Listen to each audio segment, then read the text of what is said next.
Welcome to Coach's Corner, everybody. Thanks for watching the show. I'm your host, Coach Tripp. This episode is brought to you by Sandy Sansing Chevrolet. Go see them in Foley, Pensacola, Milton.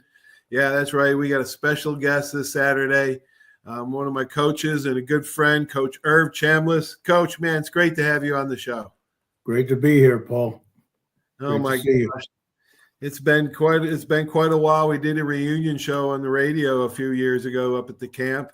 Oh, yeah. That was a lot of fun, but we're going to tackle your story, and it's a beautiful story. And I want you to start from the beginning, Coach. Tell everybody where you were born, mom and dad, and your siblings. All right. Well, all started in Tuskegee, Alabama, 1953. So wow. a little while ago, and was born in the South. And a really different era with things going on. Yeah. Born to my mom and my dad, my birth father. My mom was, she was in her teens, so was my father. And tragically, a lot of things in the South weren't real good. My dad died. I won't go into the details with that. And mom moved north because she had brothers and sisters that were north already. Oh, wow. And I lived with my grandparents until I was 5 years old. But mom came back and forth to Tuskegee and eventually moved me to Hornell, New York, with my two other siblings at the time. Wow. Did you have an older brother, a younger brother, or sister? No, I'm the oldest. I'm the oldest of 9.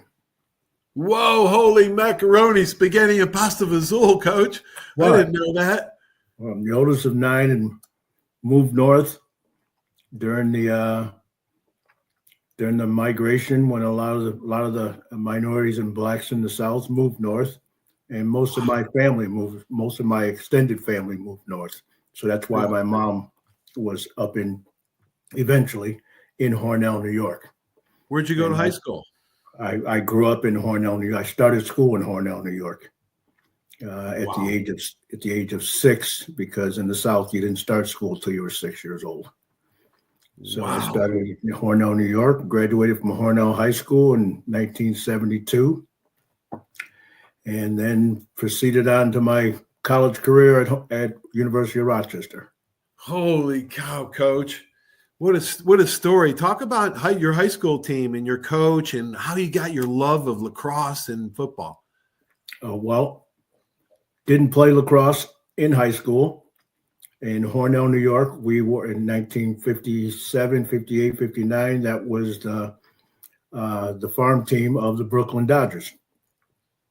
Wow. And it was a baseball town. The southern tier was basically a baseball area. It wasn't big on lacrosse. The only big time lacrosse within the area was Salamanca, which was to our west, about 65 miles, and Corning, Elmira area, about 45, 50 miles to our east.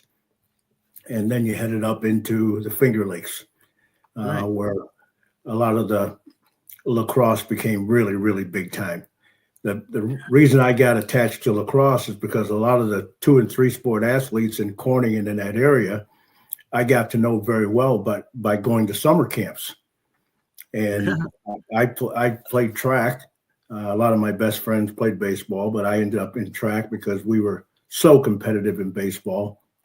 And at that point, I was better at running over hurdles and jumping into sand with the triple jump than I was hitting fastballs. Yeah, me too. So I ended up being a track star and track captain and held a couple records. And my closest friends were baseball guys in the spring. And most of us played 3 sports. How old are you when you started playing football? Oh gosh. Back in those days would have been 7th and 8th grade. Because we didn't have the midget ball and the youth little guys. Yeah, my father actually started the one in Liverpool there. Yeah, we didn't start playing football until we were 6th, 7th grade. What position did you excel at? What did you love? We played everything, and I did that all the way up until college. I actually taught myself to kick, so I was the backup kicker. I was a defensive back, and I was a wide receiver. Once I got to college, in high school, I did a little bit of everything. I was a wide receiver, defensive back, quarterback, you name it, I did it. Wow. But once we got to college, I didn't want to get rid of a lot of things that I thought would help me make the varsity team, because I was on the freshman team in those days. Right. You had to make the varsity, even though you got recruited. You got recruited. You were on a freshman team. Right. So over the summer of my freshman year, I had started doing some kicking, and I said, well, if I can make the varsity in 3 different areas, that gives me a better chance to make the varsity. I was a wide receiver, defensive back, and the kicker. Unfortunately, the kicking went down the tubes, because my sophomore year, after I made the varsity, I had a severe tear practicing kicking at the last week before going to camp. And I got to camp, and the trainer told me, he said, have you gotten this checked out? I said, well, no, I thought it was just a pull. He said, well, it's hardened, and that's why it's getting worse. So what I did to help me make the varsity held me back for 3 weeks going into my sophomore season. You tried everything. You tried everything to get on. You're a thinker, a jack of all trades. I made sure I had all my bases covered, so they had to really strike me out before they're going to tell me, hey, you got to leave. I had to strike you off every single position. Oh my gosh. You're a thinker. University of Rochester is a good school. It's not easy to get in there. No. Who kept you with your grades in high school and gave you the discipline? I had great mentors and coaches coming through Hornell, New York. Yeah. Coach John Batone, who has passed away, was one of my biggest mentors, and my football coach. Yeah. And right after that was my basketball coach, Jim Farrell. He actually pitched for the Phillies farm team for a while. Yeah. But he was my basketball coach until my sophomore year in high school. Yeah. And Coach Batone was my football coach until my sophomore year in high school. And then we had some coaching changes, but they were the biggest mentors in my early years. And then it became Coach Stark at University of Rochester.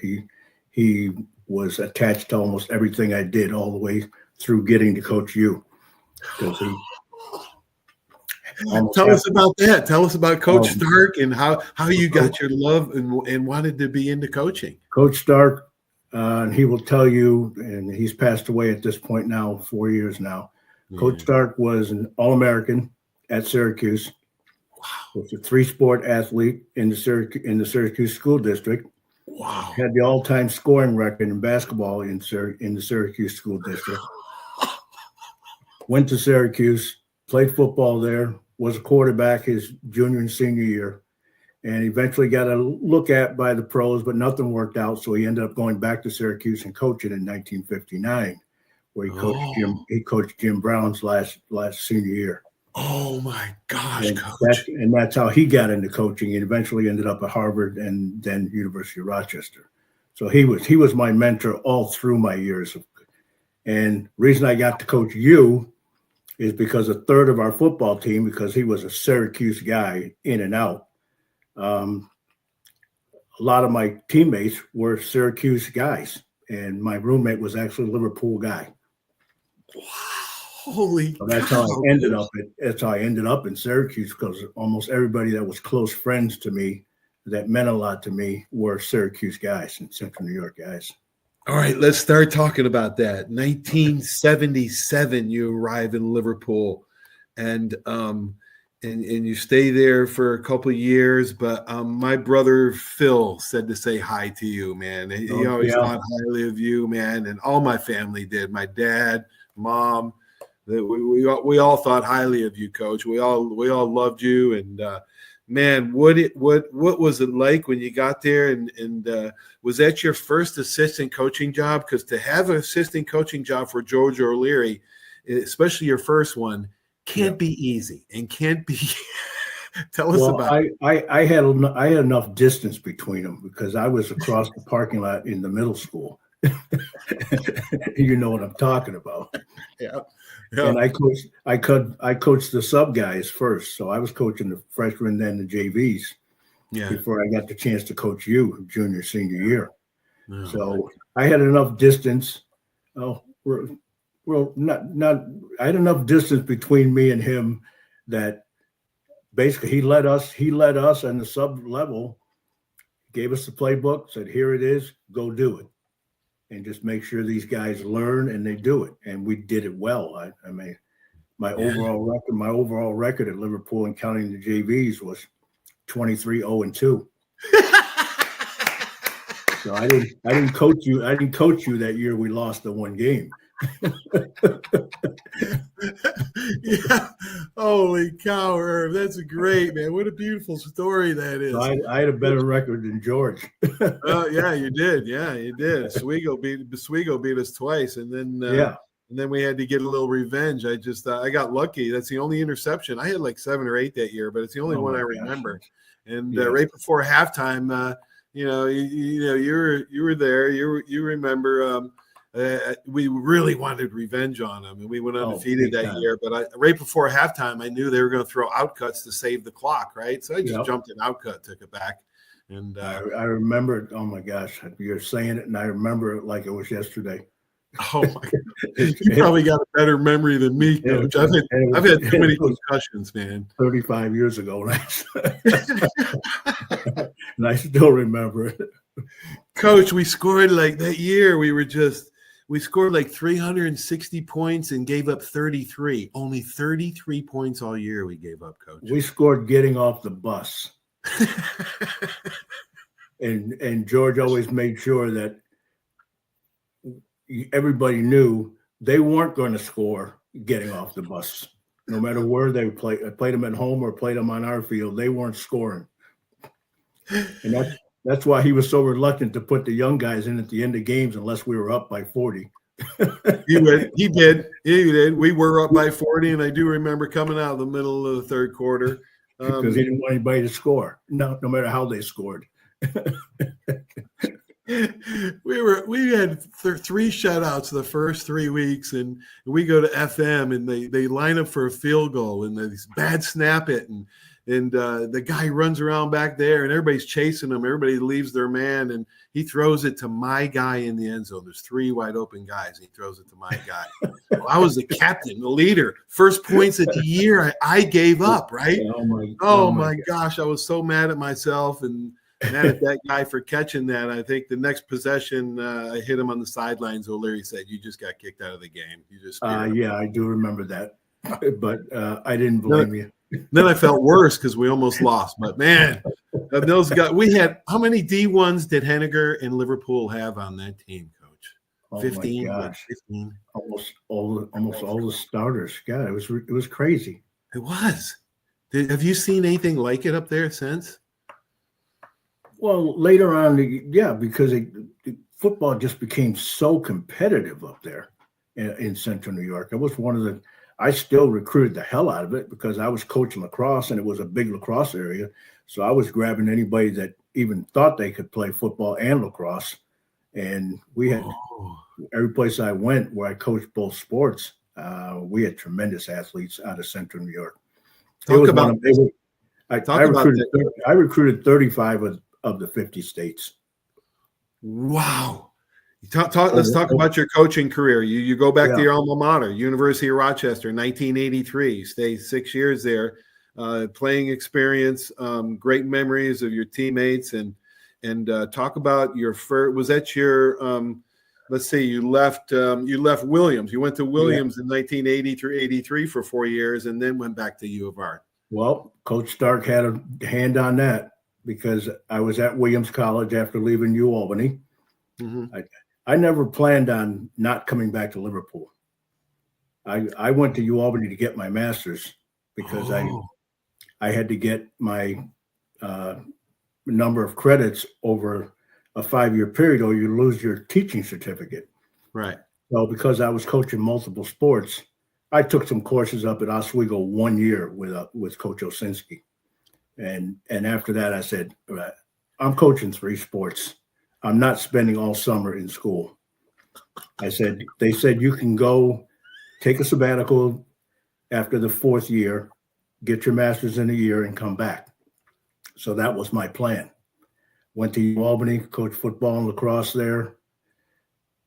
Don't know how the hell I got my master's in a year, but got my master's, and Coach Ford, the next guy on the staircase of lifting Erv Chambliss up in his career, said, all the assistant coaches, we want to make sure at the end of the year that you look into getting some interviews. So that was part of it. I interviewed at Dartmouth, Colgate, and one other, I forget right now who it was. Mm-hmm. It was Williams. Yeah. And didn't get an offer at Dartmouth because that was my top. Colgate was my top choice. Mm-hmm. Then Dartmouth, because they were both 1AA at that point. Right. And then Williams was Division III, and I had played against him when I was at Rochester. And Coach Stark was a Harvard guy as a coach before he was at Rochester, and we played all the NESCACs. We played all the Little Ivies. That was our schedule, was the Little Ivies. University of Rochester. We were independent of them, but we played them all. Yeah. So I applied at Williams because it had basketball attached to it, the job description. Oh. And I wanted to continue coaching basketball also. So the Dartmouth job was just football. Colgate was just football. Williams was football, basketball, and lacrosse. So I'm going like, okay. And I got the job at Williams. Oh my God, Coach. That was the easy part. The hard part was now telling myself, okay, you have one of the greatest jobs that you could ever have thought about at Liverpool High School. And now you're not going to go back after getting your master's. I called everybody I knew for advice. Coach Stark was one of those people, obviously. And he says, and Coach Ford, and he says, well, what do you want to do with your career? What do you think you want to be doing 30, 40 years from now? Yeah. I said, I don't see myself sitting in a classroom at Liverpool High School. Right. And that was the only thing that tilted me to saying, because I'm going to coach no matter what, where I am. Right. And I didn't see myself sitting in a classroom 35 years later. So I took the job at Williams. And from Williams, Coach Stark called me after 3 years and said, I'm retiring. They're hiring a new coach, Ray Tellier. And the club lacrosse team, the athletic director wants to make lacrosse a varsity sport, and they're looking for a head coach. So the first person I thought of was you. I said, wow. I said, wow, Coach. He says, well, I know you got a tremendous job. I know you love Williams, and you've been there 4 years, but this is an opportunity to be, a head coach. I was assistant coach in all 3 sports at Williams. Right. And he said, well, the job is open. I told the coach I'll call you. And see if you're interested. And I said, Coach, give me a day or so. Called him back, and I said, hey, Coach, it's like it's going home, and I can be a head coach. I told myself I wanted to be a head coach by the time I was 30 years old, and right now I'm 26. And I can be a head coach in lacrosse, and I can still coach football, and I can do it at my alma mater. I'm going to come for an interview. Oh, what better? What a great story, Coach. That's beautiful, man. So that's how I ended up back at Rochester coaching football and lacrosse.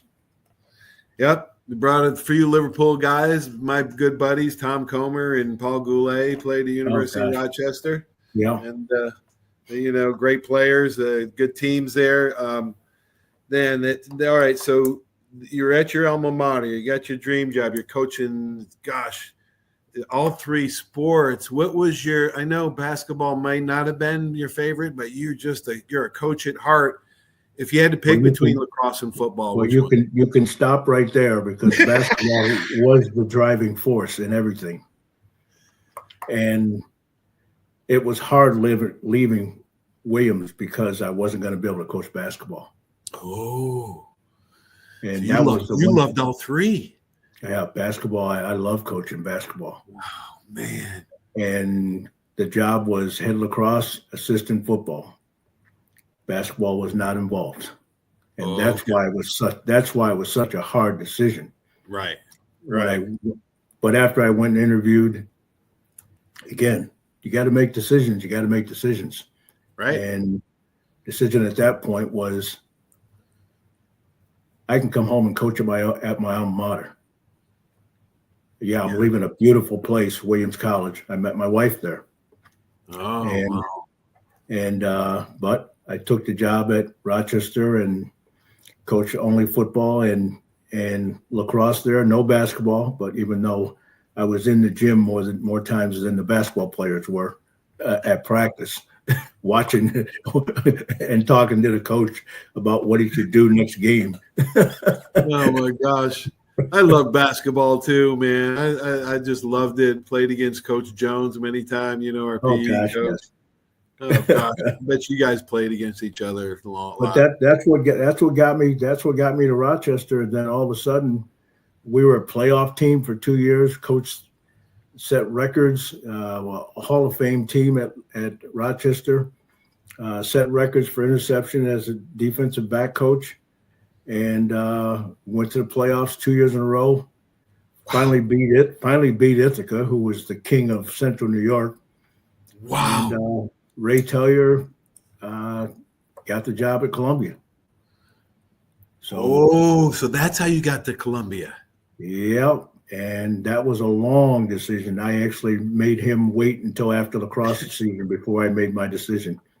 He said, I'm leaving a position. He said, I'm leaving a position open. Oh my gosh. And you let me know in May when lacrosse season's over. Coach, how many interceptions did you have as a DB coach that year, Racha? How many years? 15, 20? We had 28. Oh my God, you're kidding me. We broke the record of the team that I played on. We had 26. And that was their goal. Their goal was to break the record of University of Rochester interceptions that you were a part of. Because I was a part of it. And oh my gosh! They catapulted that program into. They were called the Pass Bandits. They were in every newspaper article, on television all the time. Oh, were they really? Yeah, it was. Did you guys play zone? I mean, would you guys? I mean, who talk about some of those guys? We were mostly a zone team because a lot of teams were in those days. Yeah. Right. And that became the foundation of my teaching of being a defensive back coach was what scores in any sport, the item for the sport. I said the football scores. If you don't know where it is, you can't stop them. You can't get it. You can't go to the ball. That's right. You can't pick it off. Every defense we played, except when we had to lock in some man-to-man. We were in all kinds of coverages, 3 deep and 2 deep. But we were focused on that football. Sometimes we had 2 guys going after the ball at the same time.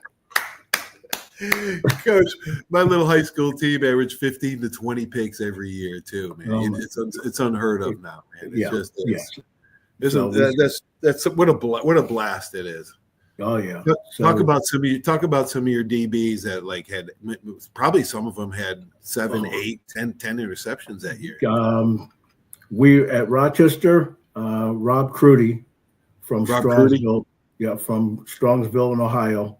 Rob led the team 2 years in a row. He had 6, and then he had 8. Wow! But because we were so good as a group,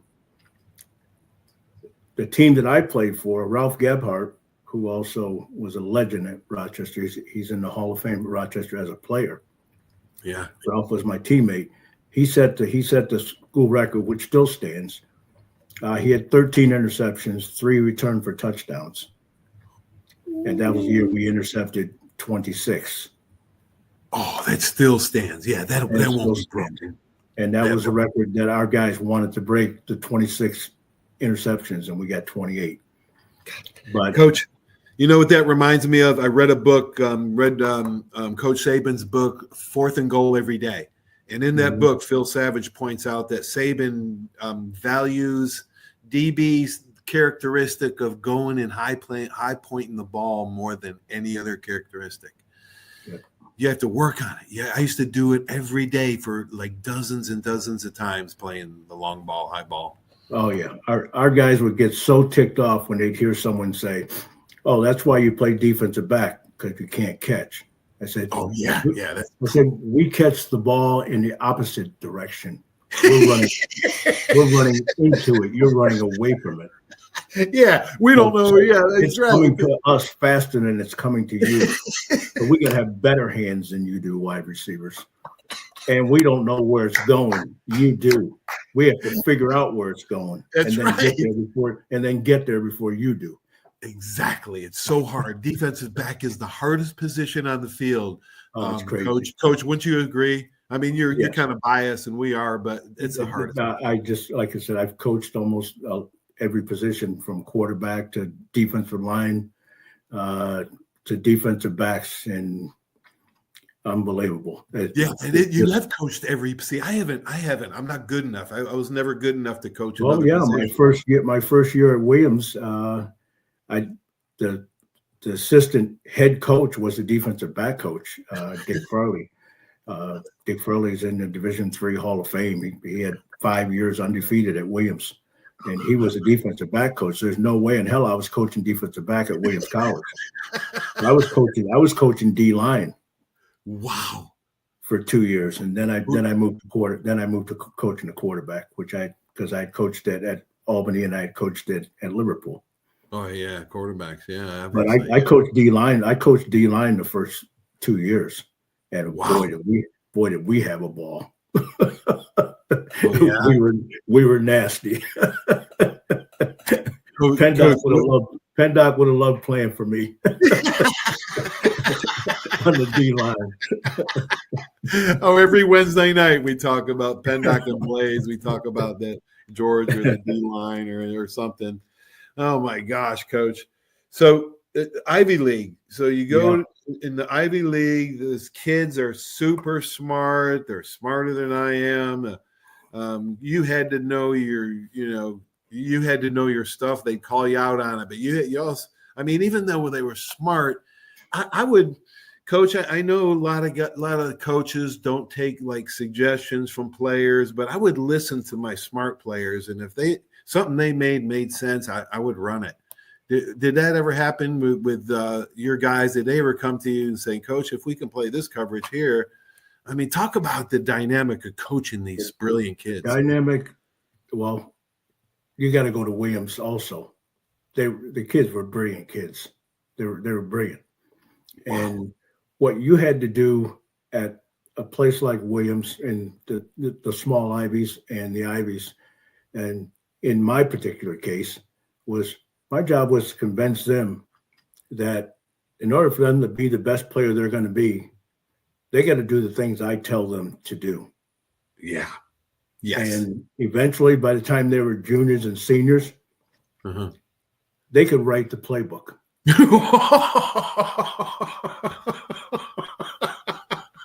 Because not that I'd say I'm a great teacher, but I was a great teacher.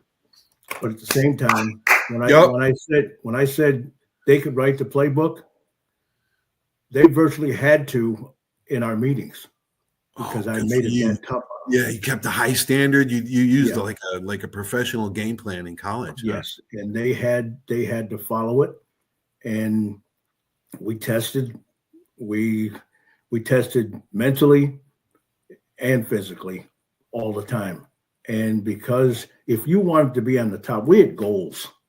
Yeah. We had goals. Yeah, and right. I said, well, everybody has goals. I said, yeah. But in order to get to the goal, there's steps to get there. And what are the steps that you want to do? What do you have to do to get to that goal? And every year I made them, what John Wooden did. It was a pyramid of success. Yes. They would have to, when they came into their first meeting every preseason, they'd have to have their pyramid written out. At the top of it was team winning championship. Next was me being all league at my position. And then it went down from there. The ultimate goal was for the team to be a champion.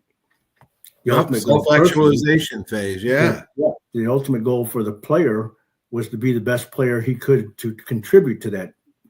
And underneath that were all the important things that they had to write out in front of me. And they wrote them out in front of each other and put them on the chalkboard. These are things I need to do. If I want to be the best defensive back, how do I do that? First of all, I need to know what I'm doing. And then I need to know how to do it. Right. And each one of those things requires steps below that are more important than the ultimate goal, because I can't get to the ultimate goal unless I do these steps one at a time by position. And they were position specific. And I gave them to the linebacker coaches. I gave them to the D-line coaches. I said, you guys can use this chart if you want. Oh, great idea, Coach. I didn't create it. John Wooden did. Right. Yeah, we don't have to reinvent the wheel. There's books out there. There's seminars. There's other coaches you can learn from, and that's what I did as a coach. I dove into all these books from John Wooden to Vince Lombardi to Bobby Bowden to Bear Bryant, and I studied all those, and I learned coaching and teaching are similar. You have to have explanation, demonstration, participation, correction, and repetition in that order. And so you also say, I read somewhere you say, I expect truth and accountability, a goal-oriented approach built on commitment, dedication, accountability, and work ethic and loyalty. Wow, Coach. Yeah, that's good stuff. Learn from George, Tom Coughlin, Bob Foreman, Ray Tellier, all those guys you learned in sounded like goal-oriented stuff. Beautiful. And you had to go back to answer your original question was how did I coach these brilliant young men? Is because they had careers coming. They had courses they were taking, the things. Every day I'm on the phone with what they're doing. I was just checking today. They own their own businesses. They're corporate guys. They're lawyers. They're doctors. They're you name it. And every day I up on LinkedIn and things like that, I'll pull up something will show up on my phone and with one of them giving a lecture or one of them getting a promotion or one of them doing whatever. And as soon as I either text or call or any of them, the only thing we talk about is football and their experience. Coach, because that is priceless. There's not money, fame, fortune, sex, nothing compares to that. No. And they just and we had a personal connection, which I started at Columbia. At the end of the season, we would do something together that no one else was invited to do. So we always had a bonding. We always had a bonding at the end of their senior years. Yeah, where they were treated a little differently than the guys that were coming back to play next year. Right. And so we probably a week or so or a weekend before graduation, we would do something as a group where they would be treated not like my players. They were treated like my closest friends. Yes. And absolutely. We'd go out together and we'd do something together as a group. And the most famous thing in the metropolitan area here in Albany was the union guys. We started a little thing where we would go out before graduation, and each one of them would get something I wrote about them, a photo of them as a player making one of their best plays, and a photo of them with the group, like our preseason defensive back shot. Wow. and then something that I wrote about each one of them. Yeah. And then so that everybody knew that who we were, we made sure wherever we went, that people knew who we were. Each one of them got fedora, sunglasses. Oh, nice. And we'd walk into a restaurant or a bar together, and people are going like, who the hell is that?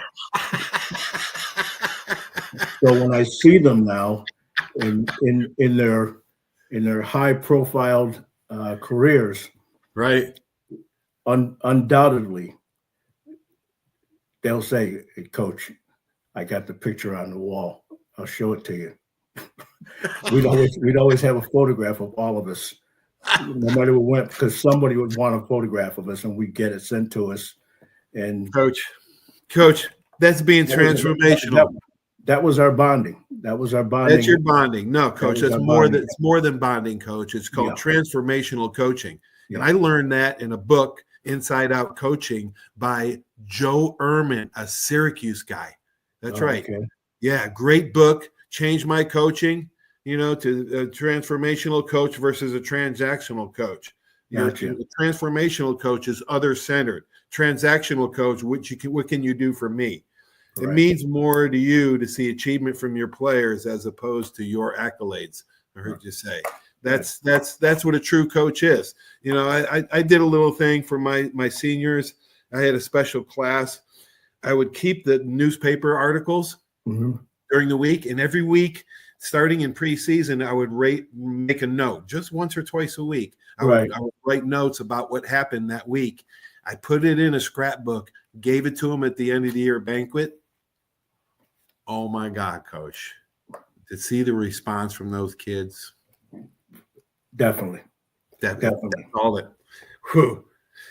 All right. So you're not going to decide between football, lacrosse, basketball you played. You still go to basketball games too, right? You go to all your schools around there. Tell everybody. I'll go to Williams because I coach basketball there. And it's not the same amount of draw to me now because there are very few guys. Yeah. But one of my greatest experiences as a coach was coaching the 1982 basketball team at Williams.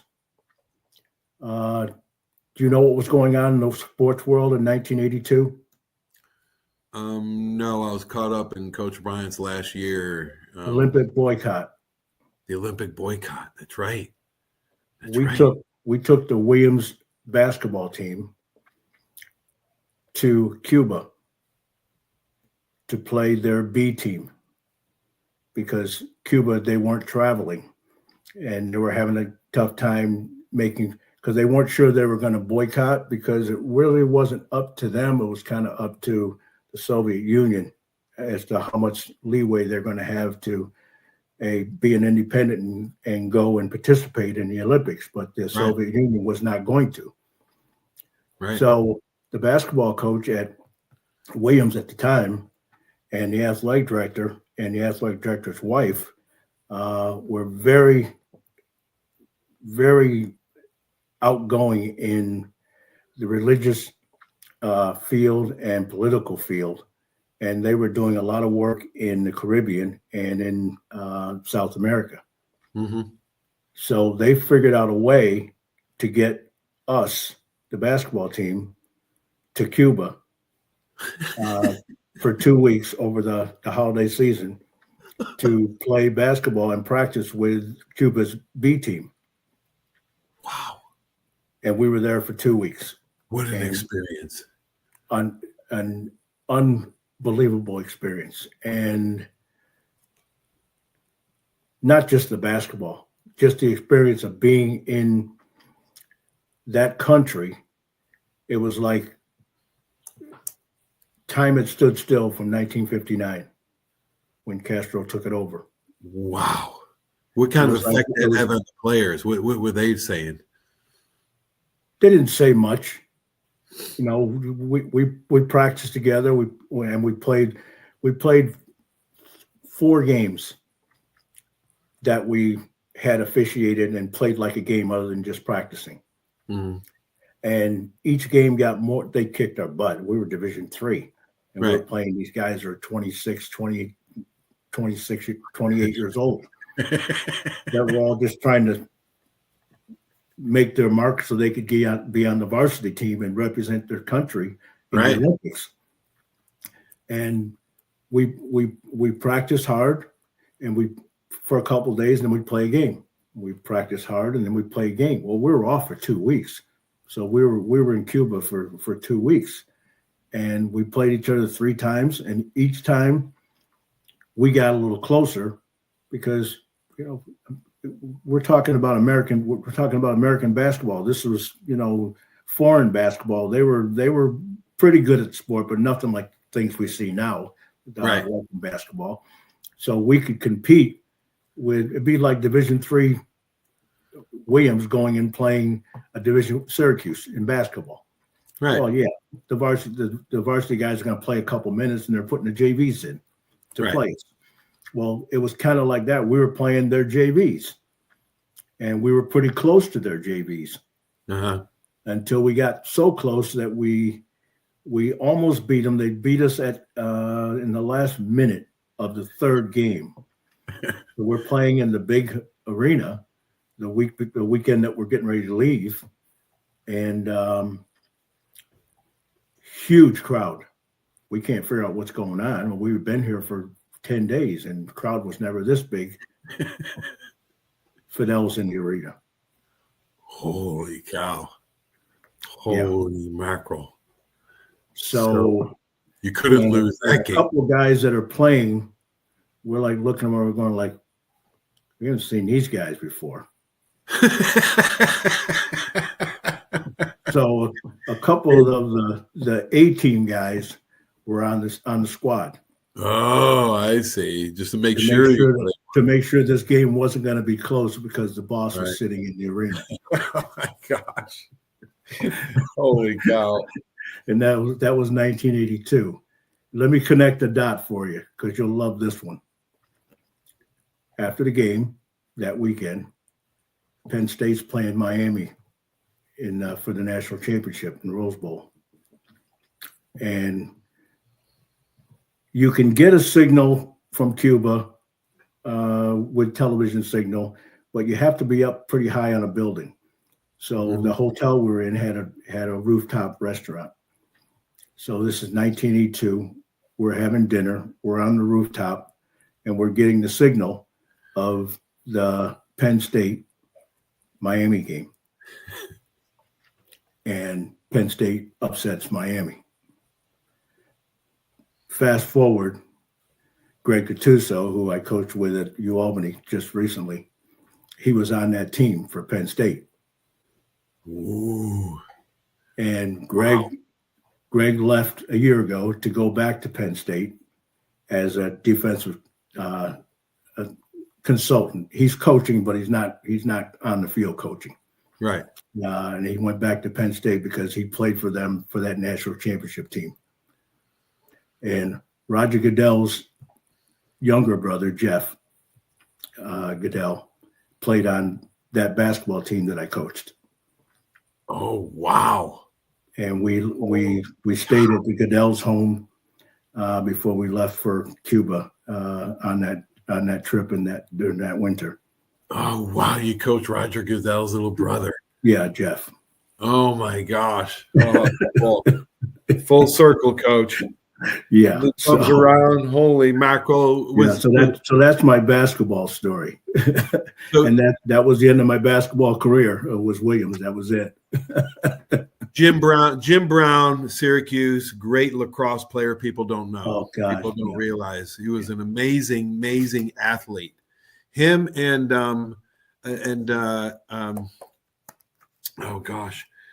Jim Thorpe. Yeah. Great Jim Thorpe. I read his book recently, his biography, and it was like 500 pages. It was just riveting. Jim Thorpe was just a riveting character. And they still name the best defensive back in the NFL. Gosh, yes. Jim Thorpe Award. Well, the Manhasset Long Island. That's where Jim Brown was from. Probably my greatest mentors as a lacrosse coach. And people always ask me, "You didn't play lacrosse. How did you become a lacrosse coach?" I said, "Well, the similarities were very, very close with basketball. The only difference is the field you're playing on, and you got to manage you got to manage the ball. Right. You got to score, and you got to break a press and get back over and score on the other end. Picks and screens and everything else. Yeah, it's the hardest thing for me to do as a lacrosse coach was not the strategy, because the strategy to me was basketball on a grass field, and I had more people, and I could go behind the basket, and it was a little more physical. There weren't fouls called as prevalently. Right. The hardest thing for me was learning the skill of handling the stick and the ball.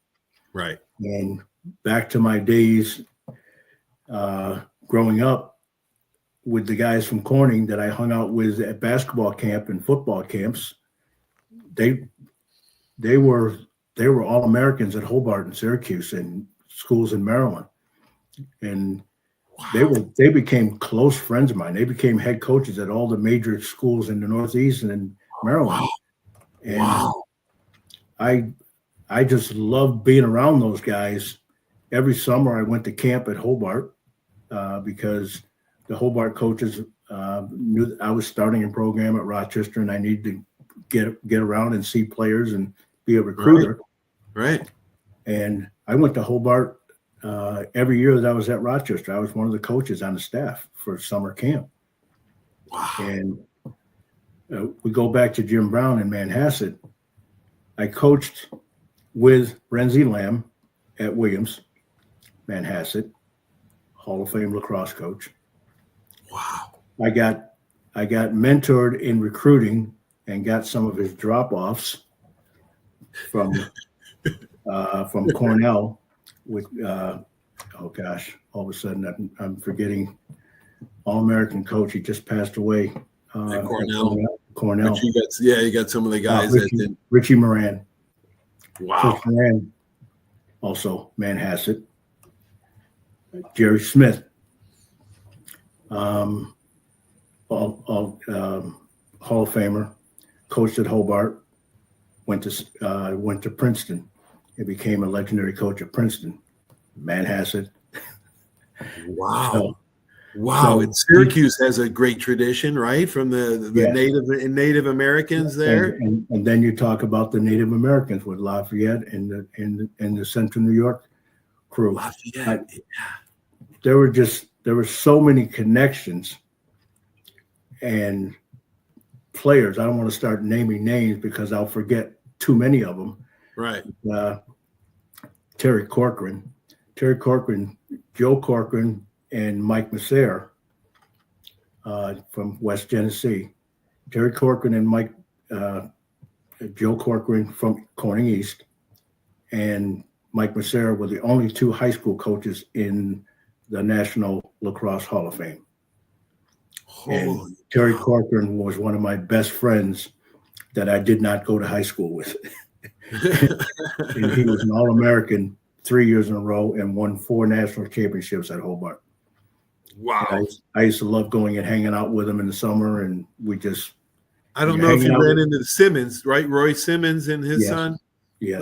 But not to go off subject, but Joe Ehrman talked about his football coach at Syracuse was a very transactional coach, but his lacrosse coach was transformational. And the football team wasn't very good, but the lacrosse team was winning national championships. That's how much he was influenced by that lacrosse coach, Roy Simmons. What a great person and coach that he was. Over and over again. You talk lacrosse, and now it's all over the country, but I grew up in an era where, and I didn't even play the sport, but I was overwhelmed and inundated and totally encircled by some of the greatest coaches in the sport. Yes, Hall of Famers right and left, all over. Yes, all over the place. all over That's the how, place. man. Those are your champions, Coach. Yeah. I would have never played. I would have never played at Alabama and in the NFL and in the pros if it wasn't for champions in my corner, man. Yeah. If it wasn't for coaches that had my back, coaches like you, Coach, that always gave me a good word. Well, And, like I said, I wanted to go to Syracuse, but God had different plans. Thank goodness. Thank God. Right? Because I'd either flunked out, dead, or been in jail, or all three if I stayed at Syracuse. So it was good I went down south. I guess O'Leary was I'm sure he had something to do with it, but I thank him every time he comes on. And George, thanks for not taking me to Syracuse. Definitely. and that group, your group, the 79 group at Liverpool, were so talented, and to see that everybody was getting what they wanted, and then to look and see you grasping and like, what can I do? Where can I go? Who can help me? Yeah. And then to find out a couple of years later where he ended up, it was just so gratifying. I said he deserved it because he worked his tail off, and it was always a goal that he wanted, and he finally got there. I was so proud of you. Thanks, Coach. Choked up on my own show, Coach. Thanks. Well, I'm appreciate you, man. Everybody was saying how good this guy was. I'm not going to mention any names. How good this guy was. How good this guy was. I said, thanks, Coach. Coaches. I said, you don't know who our best player is. You're mentioning all these people. This. Oh my God! We don't know who our best player is. Yeah, Coach, it was such a special time. I've interviewed hundreds and hundreds of athletes, and most of them played in the pros. Yeah. And I have to ask them every time I get them on. I have to ask them, man, what was the most special time in your life playing sports? And almost to the very one of them go back to high school. The pros, you're married and kids, and everybody goes their own way after practice. In college, you're going to school, and it's really a business at that level. Yeah. But high school is really something special. And man, I know not just me, Coach, but a lot of players are glad that you spent your time there in Liverpool. Thank you, buddy. Yeah, and we built that from dirt. Literally, and you know what I'm talking about. We built it from dirt. We did, man. We're proud of that. Yeah, I know. We brought in our own dirt and our own grass. Yeah, our own sweat, buckets of blood, sweat, and tears. Right, buckets. Oh, God, yes. And we got exactly what we earned. Yeah. Thank you, Coach.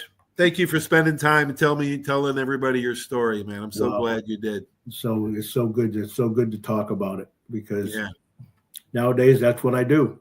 Yeah, I know, right? That's what everybody says. I played football for 20 years. I coached for 20 years, and I tell everybody now I'm just going to talk about it for 20 years. So I'll show up and somebody goes, "Oh, that's Coach Erv.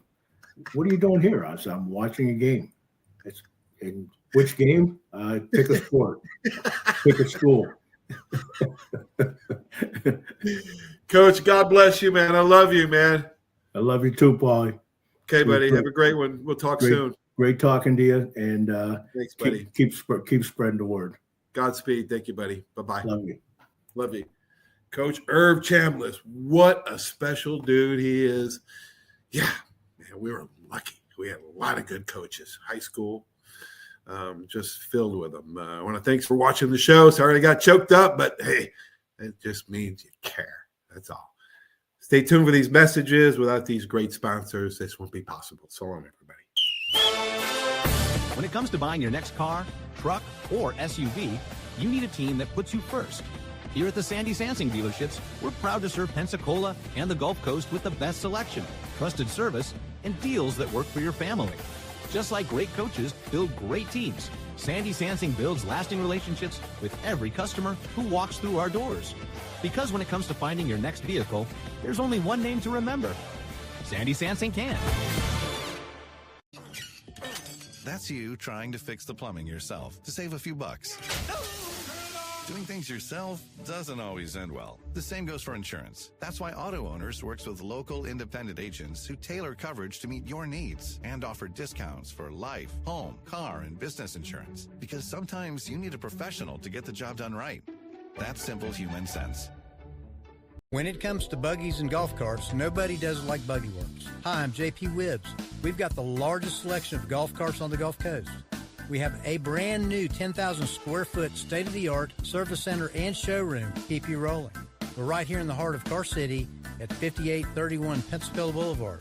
Open Monday through Friday, 8 to 5, Saturdays 9 to 3. Check us out at buggyworks.com. Buggy Works. Come by and see why we're the #1 Denago dealer in the nation. Are you riding around in a filthy vehicle? Dirty car no more. Visit Ronnie's Car Wash today to get it shining in no time. They have 3 convenient locations with another coming soon. The unlimited monthly wash packages start as low as $14.95 per month with free vacuums, multi-purpose spray and towels. Visit them in Gulf Breeze, Navarre, Fort Walton, and soon Crestview. Don't wait, wash today. Be sure to see Ronnie's Car Wash on Facebook to see the latest specials and discounts. You'll be riding and shining in no time. When it comes to buying your next car, truck, or SUV, you need a team that puts you first. Here at the Sandy Sansing dealerships, we're proud to serve Pensacola and the Gulf Coast with the best selection, trusted service, and deals that work for your family. Just like great coaches build great teams, Sandy Sansing builds lasting relationships with every customer who walks through our doors. Because when it comes to finding your next vehicle, there's only one name to remember. Sandy Sansing can. 75 years of service and high tech today. It's Pensacola Glass Company at 433-8348. High tech is a term often applied to advanced services and products in today's marketplace. And today, glass is much more than a simple pane of brittle, see-through stuff we hit baseballs through when we were kids. Glass is now a product with unique flexibility in both performance and application. And Pensacola Glass Company is growing right along. That's Pensacola Glass Company at 433-8348.